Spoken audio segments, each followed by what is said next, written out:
দেশের ইতিহাসে প্রথমবারের মতো টাইফয়েড প্রতিরোধে আজ থেকে শুরু হয়েছে জাতীয় টিকাদান কর্মসূচি। এই টিকার মান শতভাগ নিশ্চিত হওয়ার পরই এটি জাতীয় ক্যাম্পেইনে অন্তর্ভুক্ত করা হয়েছে বলে জানান বিশেষজ্ঞরা। কোনো রকম গুজবে কান না দিয়ে শিশুদের টাইফয়েডের টিকা দিতে অভিভাবকদের প্রতি আহ্বান জানান তারা। রিপোর্ট দিনার সুলতানার। 2021 সালের এক সমীক্ষায় দেখা গেছে দেশে প্রায় 8,000 মানুষ টাইফয়েড জ্বরে মৃত্যুবরণ করে, যার 68%ই 15 বছরের কম বয়সী শিশু কিশোর।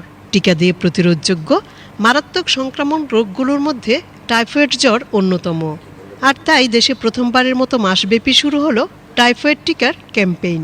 ক্যাম্পেইনের আওতায় প্রায় 5 কোটি শিশু কিশোরকে বিনামূল্যে দেওয়া হচ্ছে টাইফয়েডের টিকা। আমাদের দেশে ইতিপূর্বে এত অধিক সংখ্যক টিকা একসঙ্গে কখনো দেওয়া হয়নি। স্কুলের বাইরে যারা আছে সবাই তো স্কুলে পড়ে না, তাদেরকে হোয়াইট লিস্টিং বলছি আমরা, তাদেরকেও মানে কেউ যেন কোনোভাবে বাদ নাই। আর কেউ যদি অসুস্থতার কারণে ওই সময় দিতে না পারে তাকে পরবর্তী, আপনি তো জানেন যে 12 অক্টোবর থেকে শুরু করে 13ই নভেম্বর পর্যন্ত এটা চলবে।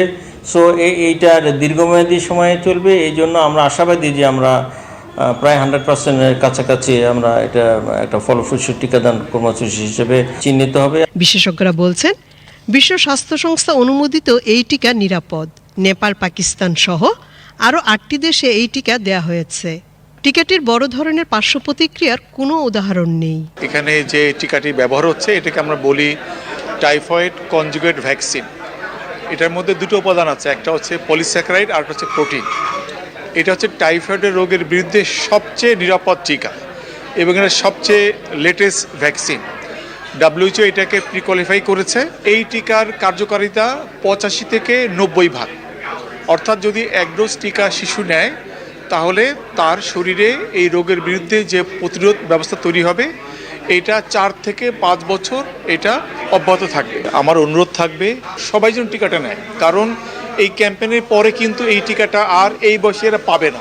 টিকার মান শতভাগ নিশ্চিত হওয়ার পরই এটি জাতীয় ক্যাম্পেইনে অন্তর্ভুক্ত করা হয়েছে জানিয়ে প্রধান উপদেষ্টার বিশেষ সহকারী অধ্যাপক ডাক্তার সাইদুর রহমান বিভ্রান্ত না হয়ে শিশুদের টিকা দিতে অভিভাবকদের প্রতি আহ্বান জানান।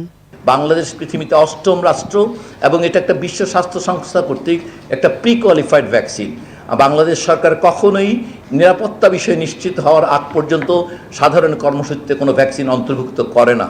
অতএব আমরা আশ্বস্ত করতে চাই বিশ্ব স্বাস্থ্য সংস্থার পক্ষ থেকে এটা নিরাপত্তা নিশ্চিত করা হয়েছে, এটার মান সম্পর্কিত বিষয় নিশ্চিত করা হয়েছে, এরপরই এটা আমাদের জাতীয় কর্মসূচিতে অন্তর্ভুক্ত করা হয়েছে।